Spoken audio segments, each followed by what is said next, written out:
You're watching America Trends. I'm Mary Burt-Godwin, and September is National Recovery Month. A whole month dedicated to the people out there trying to recover, who hope to recover, who have recovered from addiction, alcohol, drugs, prescription drugs, whatever they may be. And, you know, we've talked on the show before about recovery, and I'm actually very excited that our guest, Scott Silverman, is back to talk specifically on this day to represent this whole big month. Scott Silverman, he is the author of The Opioid Epidemic, and I just really wanted to have him back to talk this month because, you know, we just lost some big names in our society, an actor and some comedians, Michael Williams, and then comedians Fuquan Johnson and Enrico Colangeli. They both had accidental overdoses. I don't know if overdoses are ever on purpose, but because they were snorting cocaine, it had fentanyl in it. And, you know, we are just in the middle of a huge opioid crisis. Opioid. I always have a problem with that word. So, Scott, welcome to the show again. I'm so happy that you are here and joining us via Zoom. Thank you very much for having me. I'm glad you found your copy of the book. We were worried about I did. It was still in its envelope. I don't know, so I have not read it yet, full disclosure. But I've just, you know, done a lot of reading about the subject matter, and I'm in recovery myself, so I hear stories all the time in meetings and whatnot of people that I know. I have experienced people that I know have died from their addictions. So I know this is a crisis. All the way around. Addiction is a crisis in our country. And I really wanted to take time to talk to you more about this because we heard a lot about your story last time. Thank you for sharing your story because I know you yourself got sober. How many years are you celebrating? Well, it's going to be coming up this November. All goes well, a little over 37. So I'm pretty excited about being able to say that I'm sober now twice as long as I was under the influence. You know, and by the way, I want to speak to your point about the recent celebrities that have ended their lives got ended, if you will, because a lot of people poke at me and go, you know, Scott, there's nothing wrong with partying. I don't disagree with that. You know, we just want to have a little fun. And, you know, what's wrong with having a glass or two or a bottle of wine? And my attitude is, you know, enjoy yourself. Yeah. But if you're taking in something like cocaine, you know, which I did a lot of in my day, and it was pretty pure because, well, I won't go into how I got a hold of it. It was pretty pure.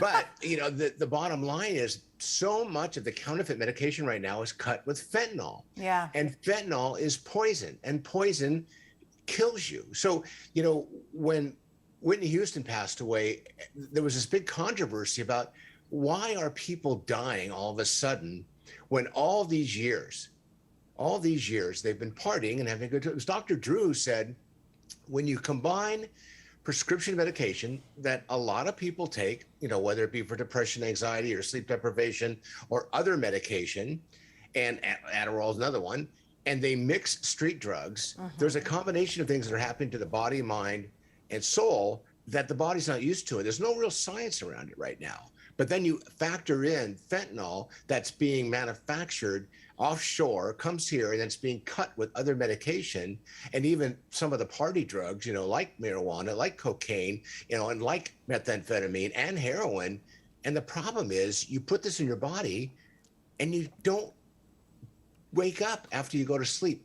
That is bad for everybody. Right. Everybody. Yeah, you know, I was thinking about that as well with these performers, these actors, celebrities, that we don't know if they had a problem or they were just recreationally using cocaine, which lots of people do, and they are normies, as you and I would call them. And, you know, they can once in a while party after a show or have that, you know, bender kind of evening and go back to their daily life. And it's not necessarily affecting every single area of their life. But now, like you're saying, with the way we are in our society right now with this fentanyl and all these different things that are being cut in the drugs, we don't know what's going to happen if you go into a night of partying. You just don't know. And as a parent of two teenage daughters right now, it's terrifying to go into this world. Right. I mean, I don't want them to not go to the party and try alcohol and try things. And not necessarily want the Because they're going to. They're going to, right? Whether you give them permission or not. And and when I hear kids tell me, God, Scott, I want to party. You got to party. I'm not saying don't party. What I'm saying is, if something is in front of you and you don't know where it came from, why would you take the risk? Why would you take the risk? I liken it to the analogy of driving in a car in the rain with no headlights at 65, 70 miles an hour. Why would you do that? And when you think about the medication some of these kids are getting put in front of them, it's not by design, it's by happenstance. Because when you look at some of the data around who's overdosing, it isn't necessarily like Kensington Street in Philadelphia, where people are shooting heroin every day because they know what they're doing, if you will, as a heroin addict, and they're kind of, monitoring what's taking place. We had somebody here in San Diego, a methamphetamine addict, who actually was testing his own methamphetamine to make sure there was no fentanyl in it. So if you're willing to go that far and test something before you put it in your body, you've done your due diligence, if you will. And I'm not encouraging people taking in party drugs, but if you're going to do it in a way as informed and as safe as you possibly can. Because why would you want to take the risk? Why would you eat something that someone says that last week the warning came out and it was killing people? You would not put it in your body. You'd take it back to the store, you try to get your money, you throw it away. You wouldn't risk it. Why do it with drugs? And that brings me to a really important part, I believe, of addiction, which is it's not that it's a bad person or of someone that doesn't have willpower or someone that just, wants to ruin their life or hurt themselves or hurt others. They have they have an illness, they have a disease and a chemical dependence on something. And once you have the one drink, that's what I was told, just don't have the one, because once you start the train, then you're going to have a pile of something on the table and you don't know what it is. And you don't have the wherewithal and you don't care at that point to say, oh, maybe it's laced with fentanyl, So there is that distinction of what an addict is. Can you go into that behavior and, Sure. What makes an addict an addict? Okay. Well, first of all, I look at it as an allergy. I'm allergic to certain mood altering substances. If I take them, they're going to trigger things in my brain, or my brain's going to be triggered. I suffer from the disease of addiction. I personally do. And about 15% of our population does. So at the end of the day, when you think about it, the person who's predisposed, just like I want to compare it to diabetes. Somebody who has diabetes doesn't wake up one day and go, hey, Mom, Dad, can I have diabetes the rest of my life? Unfortunately, they just have it. They just have it. And the bottom line is, there is no way for somebody to determine whether they've got this predisposed wiring of the brain or this addiction or this addictive compulsive obsessive behavior. Bottom line is, if you do know it's treatable, know there's hope and help, and it's an allergy. So when people are consuming mood altering substances, and I like to look at it that way because there's also underlying issues like untreated trauma. There's also areas of concern around depression, anxiety, catastrophic events, things of that nature. So just be careful. And if you are one of those individuals who suffers from this disease like I do, know that there's help out there, know that there's hope out there, and know that there's somebody out there that's willing to support you and help you get the help. I'm one of those people. Yes, and I am too. And, it's interesting. I had this conversation with my 15-year-old because I talk openly about that I'm in recovery, and we talk about drinking and all that type of stuff. And she's like, you're not going to let me go to parties. And I said, I absolutely am going to let you go to parties because that's part of life. And I can't determine what her course is going to be. And she said to me one time, she said, I just want to know what I am, meaning she wants to know if she's an alcoholic or not, or, an addict or not. And like you said, there's no way to know unless you're there and you're on the path, and then something has to click in you and you say, okay, I know I at least get to be that person that shows her that there's help and there's hope. Exactly. And the disease of addiction is disease of denial. And there actually is a questionnaire you can take, but if you're 11, 12 years old, there's no way to determine if somebody actually suffers from disease of addiction. And there's no way to know for sure if somebody actually has diabetes, because it can be in your body, it can be dormant, and over time, it basically will manifest itself. So if somebody starts to shift, or somebody finds themselves, or it's in the family, just to the side of caution, because I think it's important for people to party. Look, we're having this conversation around marijuana right now, and the biggest conversation is, it's legal now. It's not illegal, and the bottom line is, it comes from God's green earth, and I want to be able to smoke marijuana.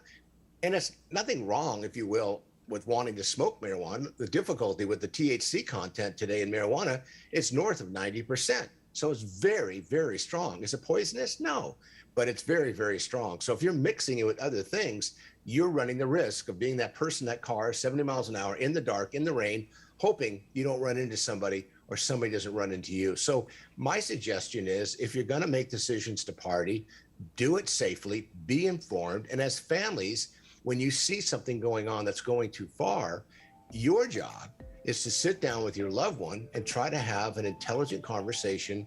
And a lot of that's listening, not necessarily talking. I want to do more listening, Scott. So stick around where you are, because I've got more questions for you. We're here with Scott Silverman talking about the opioid crisis and addiction for National Recovery Month. Everyone at home, stick around. We've got more with Scott right after this.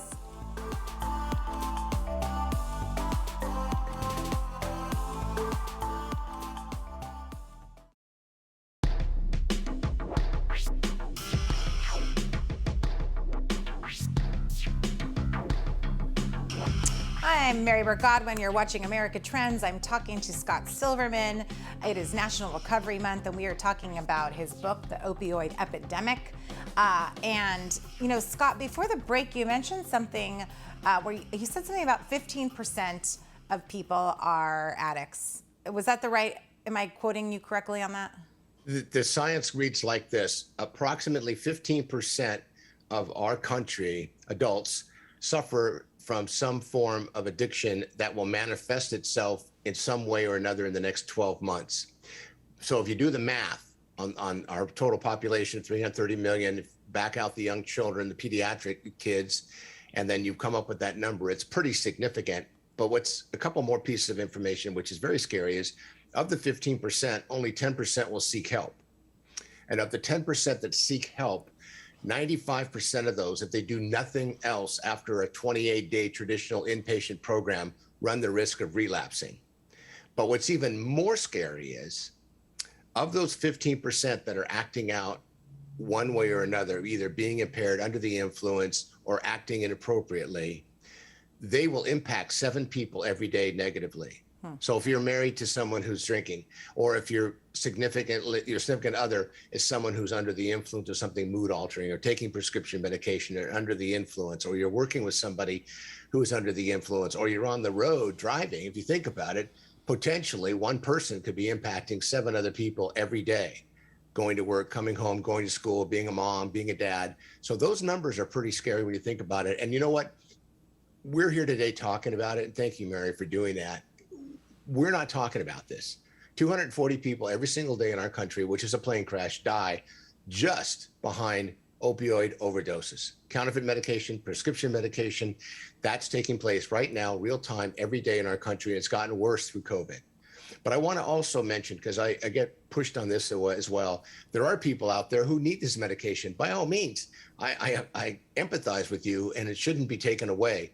But unfortunately, you mean like the Oxycontin or the Oxycontin, yes. Xanax, other benzos that are out there. There are some people that are now having a really hard time getting it or getting access to it, because the American Medical Association and the DEA and prescribing and pharmacies are going the other direction, and that makes it hard. Which is why we're seeing so much of the fentanyl consumption, because it's easy to get fentanyl because you can get it on the dark web. You can get it sent to you through the USPS. You can get it delivered by an Uber driver, by somebody around town.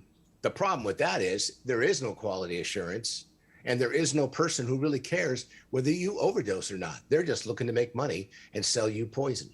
Yeah, how and when did this fentanyl situation become a real thing, and who is behind this?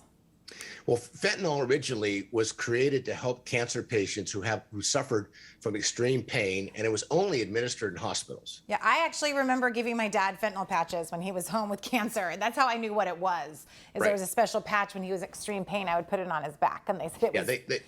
They have opioid suckers. They used to give people in hospitals. They could suck on them, and it would be digested through the digestive tract. And fentanyl became really big. China was one of the biggest manufacturers. They were making the powdered form, and they were exporting it to other parts of the world, mostly here, and coming through our border and through Canada and other means. And they were shipping it in containers, and it was just landing in different parts of the country and then being distributed. And what happened was it became such a big highly addictive drug. And then when OxyContin, if you will, kind of got put away, so to speak, once the controversy and the Surgeon General said it doesn't help for long-term pain, and finally the DOJ put some pressure on all of the licensed distributors, i.e. pharmacists and doctors, script writers and script fulfillers, then it started to slow down. The problem was we had people that were addicted to opioids and they were looking for a replacement. As a matter of fact, 70% of heroin users, according to science meaning these are people that either got arrested or were in the hospital, and they told their story, said that 70% of those who were on heroin started with prescription opioids. Wow. So that's how For influential. an injury or maybe a back surgery or something that they had, they were in extreme pain, they were giving OxyContin, Right. and then their pills ran out or whatever. And then Well, it's a highly addictive substance. Yeah. So 3 to 5 days of OxyContin, 80 milligrams, 3 times a day, you can become addicted to it very quickly if you're predisposed. It's kind of like chocolate. If you eat chocolate every day, Mary, if you and I were to sit around and had chocolate every day for about a week or two, and then you said to me, Scott, you know what? You put on 11 pounds. It's time for you to stop. And I said, okay, I'd be going through withdrawals. It would not feel good. It's like stopping coffee. Certain things trigger the brain in a certain way, and obviously chocolate's a little different than opioids, and I try to make, light of it in the sense I want people to understand that there is a workaround, and that is getting help. I mean, it's not really a workaround, it's saving your own life. And there are people out there, and I'm one of them, that, you call me at 619-993-2738. I'll do everything I can to help you and your family navigate how to get help for that loved one, because there are people out there. It is a family situation, like you said, because the ripple effect is so massive and goes out, like you were saying, you affect 7 people and you don't even know who all those people are, at least 7. So tell me, we have to wrap up in a few minutes, but I want to get to a little of that hope and help. In this crisis, like where are we at and what are we looking for? Is there, something, hope on the horizon? Well, first and foremost, there is hope and help. There is recovery out there. There's anonymous meetings you can call. There's crisis hotlines you can call right here in San Diego. The county has a crisis hotline. This Saturday, we're celebrating Recovery Happens. We're going to be talking about this. We actually have a guest coming on who's experienced medication-assisted treatment, harm reduction, if you will, and they were a heroin user before. So there are ways to get help. But if you sit, unfortunately, in your cave or inside your tent and you don't come out, you're going to end up slowly killing yourself. So by all means, make the phone calls. Call the person you care about the most. Call a faith-based leader. Call your primary physician. Call a friend, if you will, and just say, look, I got stuff going on. I don't know what it is. I don't know what's going on, but I really need some help. And you'd be amazed how quickly people who care about you will simply say, what can I do to help? How can I help you? How can I support you? You're important to me. What is it I need to do to help support you? And they may not know, but if they're asking the questions, maybe they can do some research for you and with you, and then move the needle by getting you access to the professional support and care that you need. I'm not a clinician. I run an outpatient program. I work with psychologists and psychiatrists and addiction specialists, but I know that if somebody doesn't call me and I can't get them in the classroom or get them into detox, I can't help them. And when somebody says, oh, don't worry, I'm going to detox myself, that is a medical chaotic situation that's about to unveil itself. So don't let that be an excuse. And know that if their lips are moving, they're probably not telling the truth. That's a good point. Well, I think that people have this thing that they feel like they need to do things on their own. And like go back to the point of people think, oh, it's just, I don't have enough willpower. So I just need to figure this out myself and I can do it myself. And for whatever reason, people are afraid to ask for help. So you brought up a great point there. And I always appreciate you, Scott, coming on. I want to throw one more quick story in. Okay, we got 30 seconds. 30 seconds. Somebody told me a couple of months ago, an older guy, he says, if you think willpower works, next time you have diarrhea, try using willpower. I'm laughing. That is a very good one. That's a perfect way to end. I want people to know that they don't have to do it alone and they don't have to go through willpower. And Scott, thank you so much for being here. I'm going to read your book and have you back again to talk more about this. So, don't threaten me, just call me. And everyone at home, stick around. We've got more America Trends right after this break.